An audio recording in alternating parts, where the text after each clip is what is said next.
Եթերում ազատ լուրերի հիմնական թողարկումն է, ձեզ հետ են Անի Ստեփանյանը եւ Արա Աբրահամյանը։ Բարի երեկո, որ իրադարձությունները նախ համառոտ։ Երևանի ընդհանուր իրավասության դատարանը բավարարել է քննիչի միջնորդությունը 2 ամսով կալանավորելով Արագածոտնի թեմի առաջնորդին։ 1 ամսով էլ կալանավորվել է նաև Մուղնի Սուրբ Գևորգ եկեղեցու հոգևոր հովիվը։ Փաշինյանն այսօր շեփազրույցում անդրադարձել է եկեղեցու շուրջ կատարվողին, նշելով, որ իր կողմից հայ առաքելական եկեղեցու վրա չկա հարձակում։ Հայաստանի պաշտպանության նախարար Սուրեն Պապիկյանը Պենտագոնում հանդիպել է Միացյալ Նահանգների պաշտպանության քարտուղարի քաղաքականության գծով տեղակալ Էլբրիջ Կոլբիի հետ։ Կողմերը քննարկել են Հայաստան-Միացյալ Նահանգներ պաշտպանական համագործակցության ընթացքը։ Էլեկտրական շարժիչով տրանսպորտային միջոցների ավելացված արժեքի հարկից ազատման արտոնությունը կերկարաձգվի ևս 1 տարով։ Հայաստանում կներդրվի էլեկտրոնային ծանուցումների նոր համակարգ, կպարզեցվի ֆիզիկական անձանց եկամուտների հայտարարագրման գործընթացը, կայացել է կառավարության հերթական նիստը։ Համայնքներում ուժեղացվում է երեխաների պաշտպանության համակարգը, սոցիալական աշխատողները կունենան հստակ լիազորություններ, իսկ ընտանեկան բռնություն գործադրած անձի նկատմամբ կկիրառվի էլեկտրոնային հսկողություն։ Ազգային ժողովի մարդու իրավունքների պաշտպանության հանձնաժողովը երկրորդ ընթերցմամբ դրական եզրակացություն է տվել մի շարք օրենսդրական նախաձեռնությունների։ Բարձր տեխնոլոգիական արդյունաբերության նախարարի հրավերով ինժեներական քաղաքի այցելել ոլորտում համաշխարհային ներդրման համար Հայաստանի պետական մրցանակի 16-րդ դափնեկիր Վինսենտ Ռոշը։ Նա ծանոթացել է հայկական ինժեներական ձեռնարկությունների աշխատանքին եւ զարգացման ուղղություններին։ Ուկրաինական ուժերը հարվածել են Ռուսաստանի Սարատովի մարզում գտնվող նավթավերամշակման գործարանին, որը մաս է կազմում Ռոսնեֆտ նավթային ընկերությանը։ Հարվածի փաստը հաստատել է Ուկրաինայի զինված ուժերի գլխավոր շտաբը, օրվա միջազգային լրահոսը։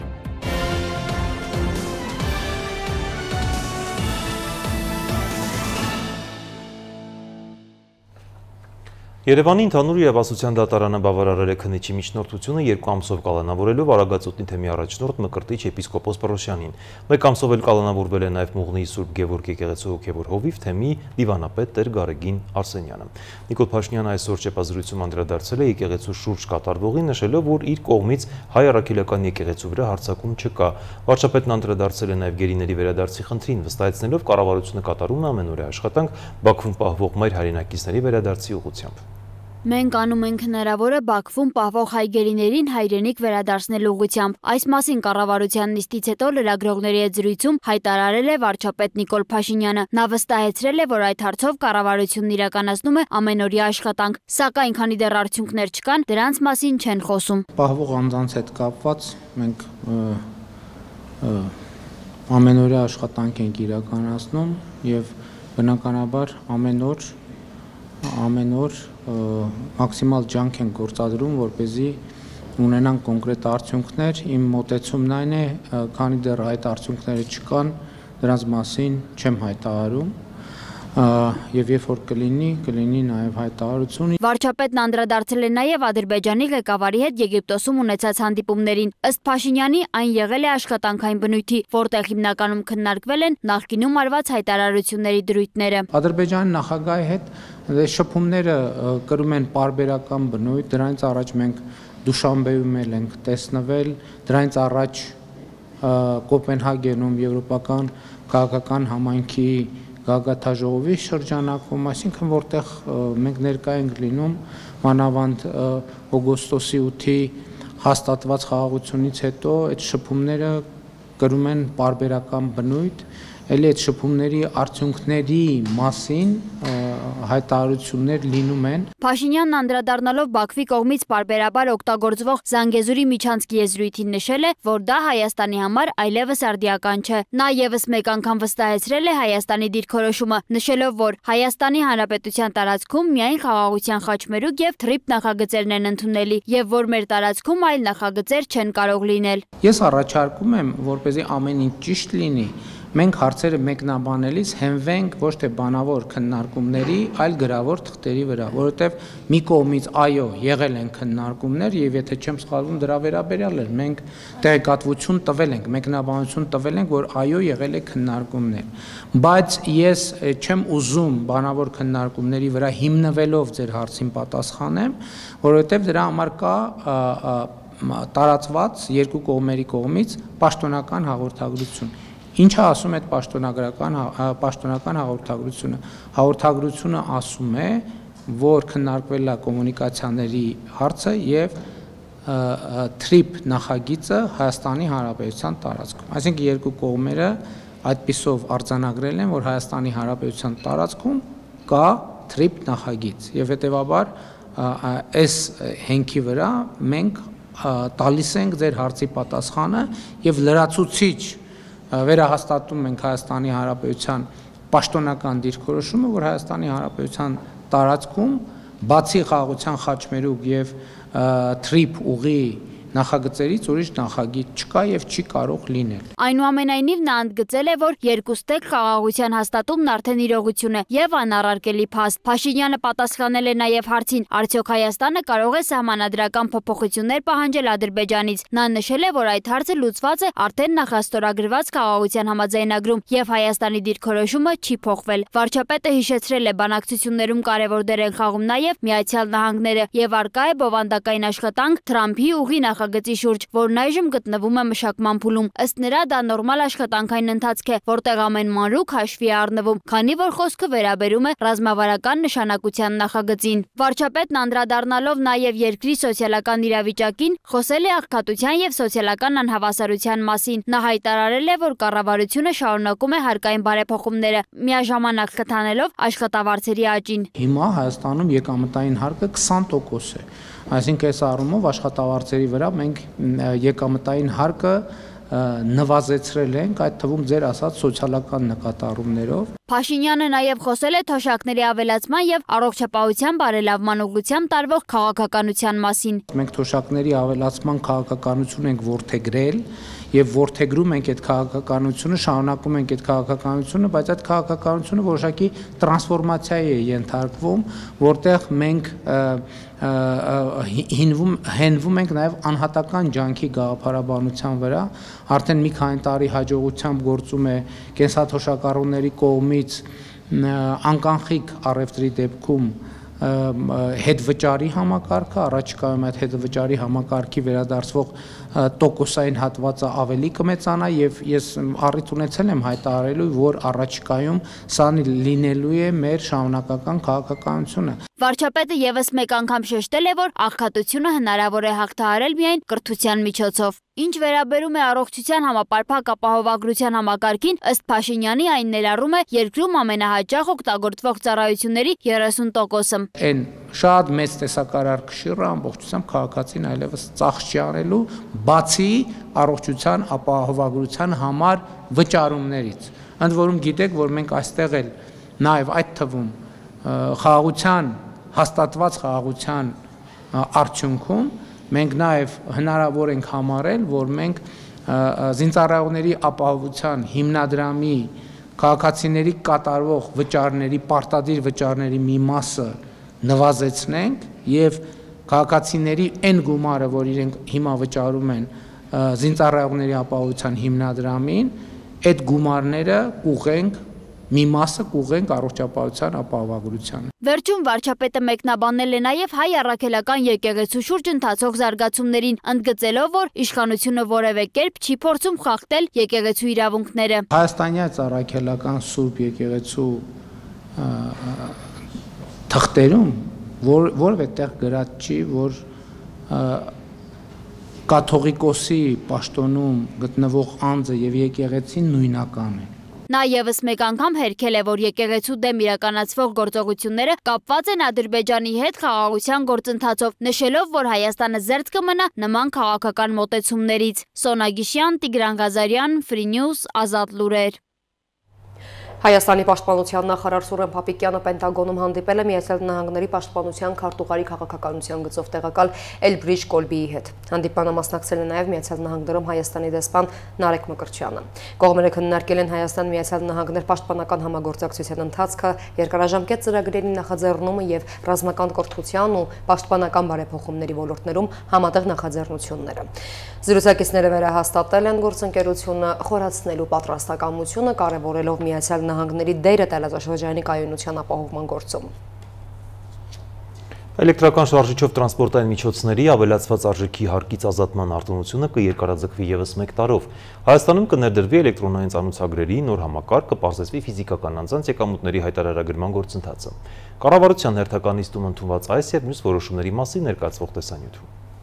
Կառավարությունը միացել է կանանց կրծքագեղձի քաղցկեղի իրազեկման արշավին, այսուհետև մամոգրաֆիկ հետազոտությունները կփակվեն պետպատվերով։ Այս մասին կառավարության նիստի մեկնարկին ասաց առողջապահության նախարար Անահիտ Ավանեսյանը նշելով. հոկտեմբերը կանանց կրծքագեղձի քաղցկեղի իրազեկման ամիսն է եւ համապատասխան տարբերանշանը կրծքին ամրացնելով հիշեցնում են կանանց հետազոտման եւ տարեկան անհրաժեշտ կանխարգելիչ հետազոտություններն անցնելու մասին։ Նախարարը հիշեցրեց, այս տարի պետությունը սկսել է սկրինինգային ընդլայնված ծրագիր, որով պետպատվերով փակում է սոցփաթեթի շահառուների, հաշմանդամություն ունեցող անձանց, սոցիալական տարբեր խմբերի անձանց համար մամոգրաֆիկ հետազոտությունների գումարը։ Այս տարի պետությունը սկսել է սկրինինգային ընդլայնված ծրագիր, որով պետական պատվերով փակում է սոցփաթեթի շահառուների, հաշմանդամ ունեցող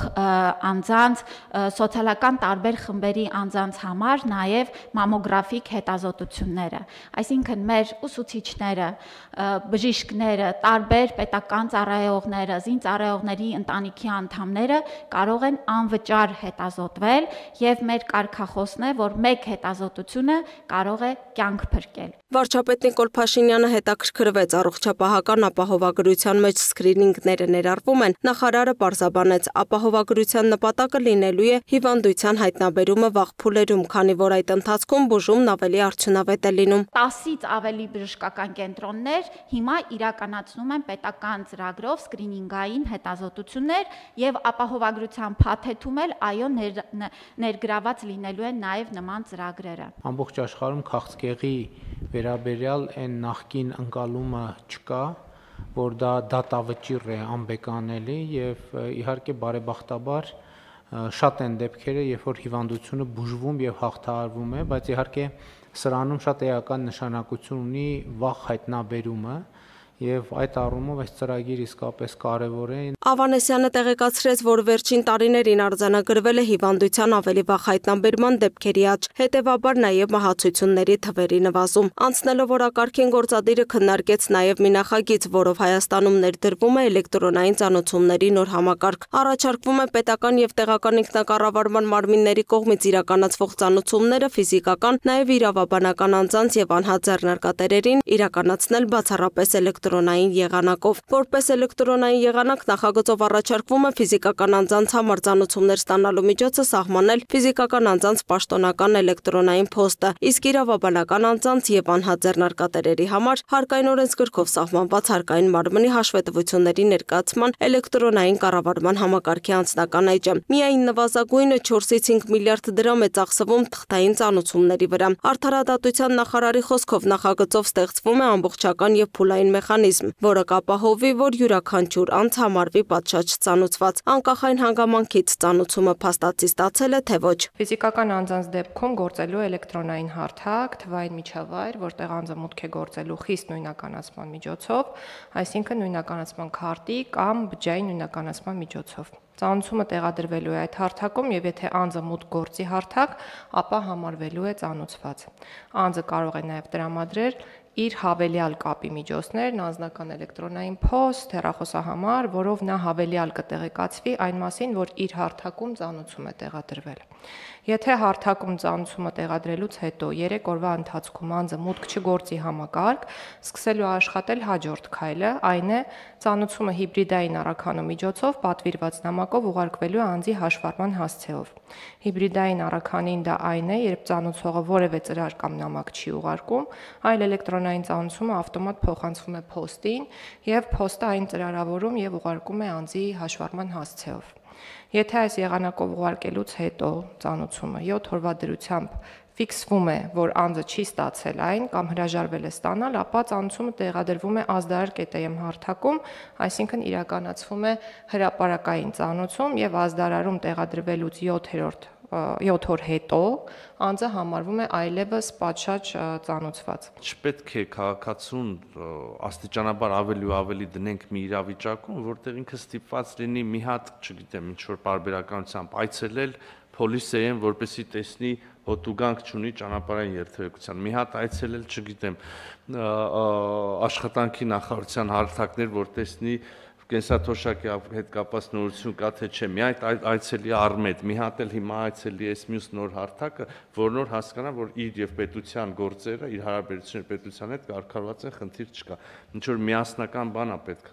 այստեղ ինտեգրացված մոտեցում է պետք։ Մեկ այլ նախագծով էլ էլեկտրական շարժիչով մեքենաները եւս 1 տարի կազատվեն ավելացված արժեքի հարկից։ Ավելին նպաստավոր պայմաններ կստեղծվեն երկրում էլեկտրական շարժիչով տրանսպորտային միջոցների ձեռքբերումն ու շահագործումը խթանելու համար։ Տարեսկզբից մինչև սույն թվականի հոկտեմբերի 14-ը համաձայն ՊԵԿ կողմից ներկայացված տեղեկատվության Հայաստանի Հանրապետությունը ներմուծվել էլեկտրական շարժիչով 3 ավտոբուս, 14888 միավոր մեքենա, այսինքն սա նշանակում է, որ ավելի քան 3000 միայն մեքենա է ավել ներմուծվել անցած տարվա ընդհանուր թվի համեմատ եւ եւս 2634 միավոր մոտոցիկլետ եւ մոպեդ, ինչը նույնպես կարեւոր ցուցանիշ ենք համարում։ Վերոնշյալ ցուցանիշները ցույց են տալիս, որ տրամադրված արտոնությունները նպաստել են էլեկտրական տրանսպորտի ներմուծման եւ կիրառման տարածմանը, ուստի նպատակահարմար է շարունակել տվյալ ոլորտում իրականացվող քաղաքականությունը երկարաձգելով ԱԱՀ-ից ազատման ժամկետը եւս 1 տարով մինչեւ 26 թվականի դեկտեմբերի 31-ը։ Գործադիրի մյուս որոշմամբ էլ կպարզեցվի ֆիզիկական անձանց եկամուտների հայտարարագրման գործընթացը։ Եթե քաղաքացին կարծում է, որ ՊԵԿ-ի կողմից տեսանելի տեղեկատվությունից բացի այլ որևէ եկամուտ չունի, կարող է պարզապես մուտք չգործել համակարգ։ Վերջնաժամկետից նոյեմբերի 1-ից հետո կհամարվի, որ քաղաքացու հայտարարագիրը լրացված է եւ հանձնված է, որը տեսանելի է եղել ՊԵԿ-ին։ Ընտանիքի անդամների միջև փոխանցումներն էլ հայտարարագրման ենթակա չեն լինի։ Հայտարարագիր լրացրած անձանց 79%-ը ըստ էության պետությանը ոչ մի նոր տվյալ չի տալիս եւ լրացնում է միայն այն տվյալները, որոնք պետությունը կամ գիտի, կամ քաղաքացու թույլտվության դեպքում կարող է իմանալ։ Հիմա այստեղից հարց առաջացավ, եթե այսպիսին է վիճակագրությունը, ինչի ենք մենք մարդկանց 79%-ին ասում, որ դուք մտեք հայտարարագիրը լրացրեք այն դեպքում, երբ որ ինքնաշխատ ձևով այդ հայտարարագիրը լրացված է։ Մենք եկանք այսպիսի լուծման, որ եթե 79%-ը այս իրադրությունն է, այսինքն մենք 21%-ի դեպքում ունենք այստեղից շեղվող ինչ որ մի իրականություն, ուրեմն եկեք ինքնաշխատ լրացնենք հայտարարագիրը այն 61%-ի դեպքում առանց որևէ լրացուցիչ գործառույթի, բայց ասենք, եթե դուք ունեք սոցիալական կրեդիտ, դուք պետք է մտնեք եւ էլեկտրոնային ստորագրությամբ հաստատեք այդ հայտարարագիրը։ Իդեպ այս պահի դրությամբ 130,000 քաղաքացի լրացրել է հայտարարագիրը։ Լուսինե Գրիգորյան, Free News, Ազատ լուրեր։ Բարձր տեխնոլոգիական արդյունաբերության նախարար Մխիթար Հայրապետյանի հրավերով ինժեներական քաղաք է այցելել ոլորտում համաշխարհային ներդրման համար Հայաստանի պետական մրցանակի 16-րդ դափնեկիր Վինսենտ Ռոժը։ Տեխնոլոգիական աշխարհի ամենահեղինակավոր ներկայացուցիչը ծանոթացել է հայկական ինժեներական ձեռնարկությունների աշխատանքին, նորարարական լուծումներին եւ զարգացման ուղղություններին։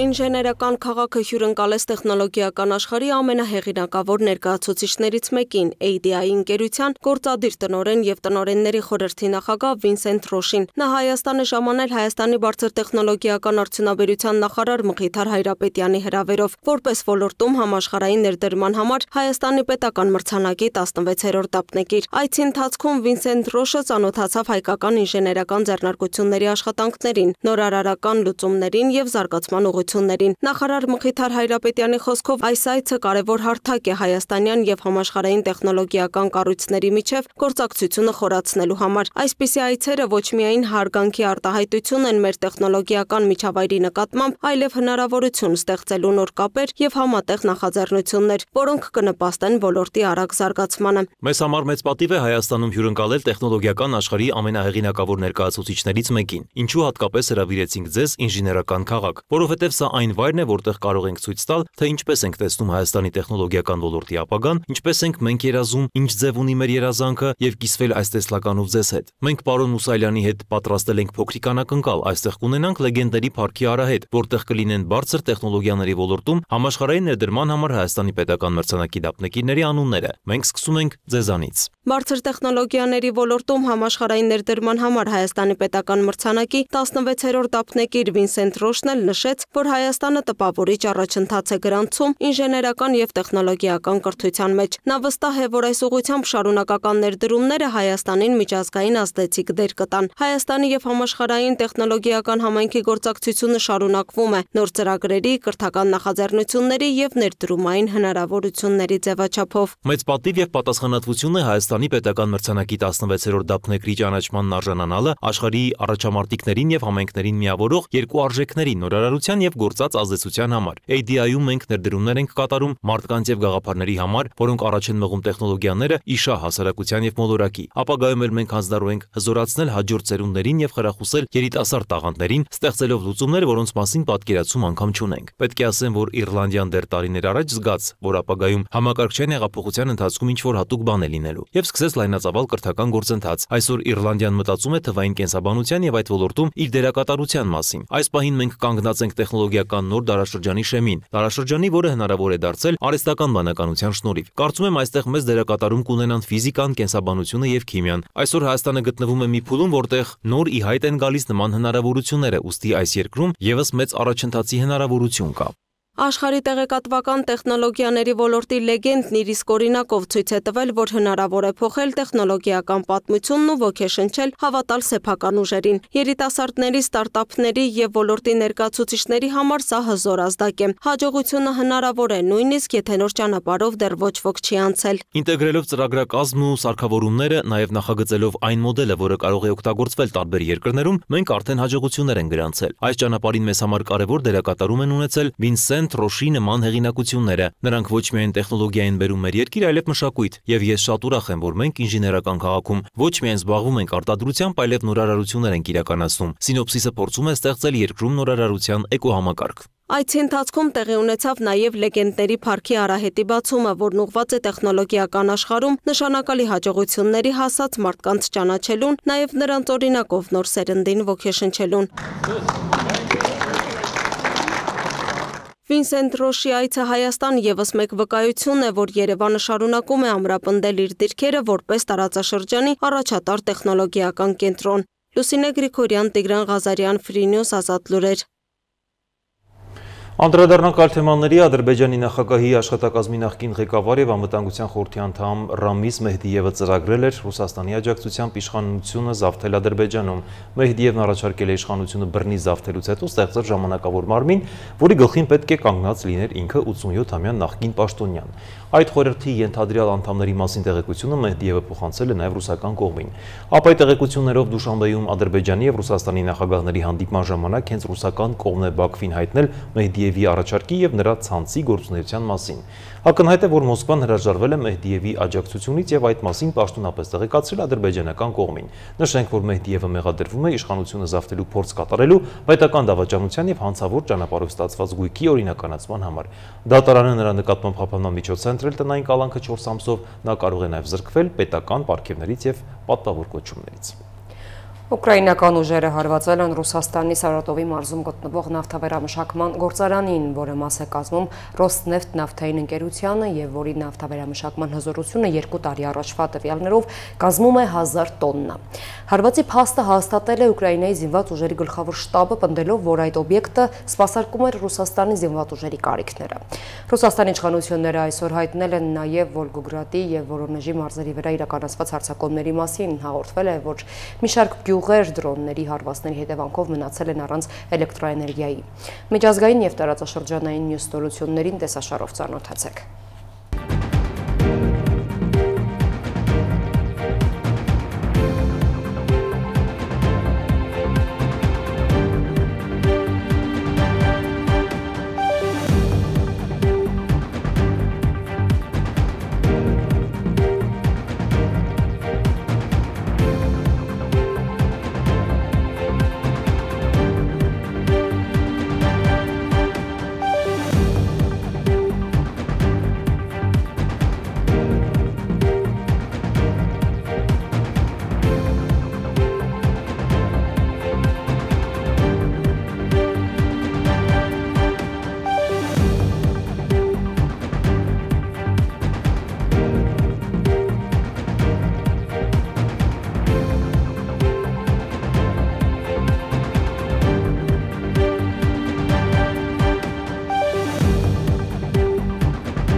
Շարունակում ենք թողարկում ազգային ժողովի մարդու իրավունքների պաշտպանության հանձնաժողովի երկրորդ ընթերցման դրական եզրակացություն է տվել մի շարք օրենսդրական նախաձեռնությունների։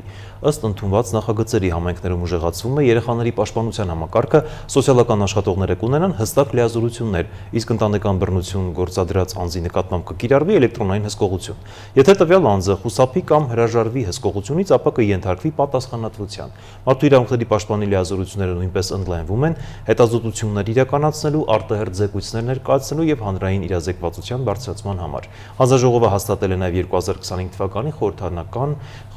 վերահսկողության ծրագիրը, նախատեսելով այցելություններ, քրեակատարողական հիմնարկներ, մանկատներ, խնամքի կենտրոններ եւ զորամասեր։ Մենք նախկինում կատարված փոփոխություններով էլեկտրոնային հսկողության գործիքակազմեր ենք սահմանել բռնարարի նկատմամբ, սակայն մի էական բացթողում չկար պարտավորություն սահմանված օրենքի մակարդակով բռնարարի նկատմամբ էլեկտրոնային հսկողության գործիքները կրելու։ Այս փոփոխությունը սահմանում է նման պարտավորությունը, հենց ուղիղ այդպես էլ ձևակերպված է, որ բռնություն գործադրած անձը պարտավոր է կրել անհետաձգելի միջամտության որոշման կատարումն ապահովելու նպատակով օգտագործող էլեկտրոնային հսկողության միջոցը եւ բնականաբար դրա չկրելու համար նախատեսվում է համապատասխան սանկցիան։ Այսինքն ամբողջ օրենքի փոփոխության էությունը կայանում է դրան։ Ազգային ժողովի գիտության, կրթության, մշակույթի, սփյուռքի, երիտասարդության եւ սպորտի հարցերի մշտական հանձնաժողովը երկրորդ ընթերցմամբ քննարկել է տեսալսողական մեդիայի մասին օրենքով փոփոխություն կատարելու հարցը։ Նախագծով առաջարկվում է, որ հանրային հեռարձակողների թիվը չի կարող պակաս լինել 2-ից եւ ուշադրությունը դարձվելու բովանդակության որակին, քաղաքացիներին կրթելու եւ հանրային միջոցների նպատակային օգտագործման վրա։ Լեզվի մասին օրենքում եւս փոփոխություններ կլինեն, որոնց նպատակը ձևակերպումն հստակեցնելն ու պետականության ամրապնդման համար ավելի համակարգային մոտեցում որդեգրելն է։ Հստակեցվել են վարչատնտեսական համակարգողի եւ մանկավարժական աշխատողի նշանակման կարգը, մասնագիտացած կրթական ծառայություններ իրականացնողների ստաժը։ Դիցուք պիտի հերթական ատեստավորվի ուսուցիչը եւ չի գալիս ատեստավորման այդ գործընթացով անցնելու։ Դրանից հետո ունի եւս մեկ հնարավորություն 1 ամբողջ տարի, միջև է ունեցել 1 տարի, որտեվ ինքը արդեն տարեսկզբին գիտի իրեն ինչ է սպասում, եւ հետո էլ ունենում է 1 տարի, որպեսզի նորից գա։ Եվ եթե 2 տարի ինքը շարունակ չի ներկայանում հերթական ատեստավորման, եկեք համաձայնենք, որ մենք լուրջ հարց ունենք մեզ տալու։ Այդ ինչ տիպի խնդիրներ պիտի լինեն, որ 2 տարի շարունակ մարդը չկարողանա օրենքով սահմանված գործընթացին ներկա լինել, որտեղ խոսքը մասնակցության մասին է։ Եվ ես կարծում եմ, որ եթե այդտեղ առողջական լուրջ խնդիրներ են, մենք ընդհանրապես պիտի հասկանանք իսկ իր աշխատանքային պարտականությունները այդ պարագայում ինչպես է կարողանում կատարել, եթե այլևայլ խնդիրներ են, որևէ բան չի զրկում, մանկավարժական գործունեության իրավունքից չի զրկվում։ Այսինքն, եթե այդ պահին դուրս կգա, կկարգավորի իր խնդիրները եւ կգա ու կանցնի գործընթացը կմտնի դպրոց, այդ հնարավորությունը կա։ Այս ժամի համար նախատեսել էինք այսքանը, թողարկման ավարտին ծանոթացեք եղանակային կանխատեսումներին։ Իսկ մենք ձեզ հրաժեշտ ենք տալիս ցտեսություն։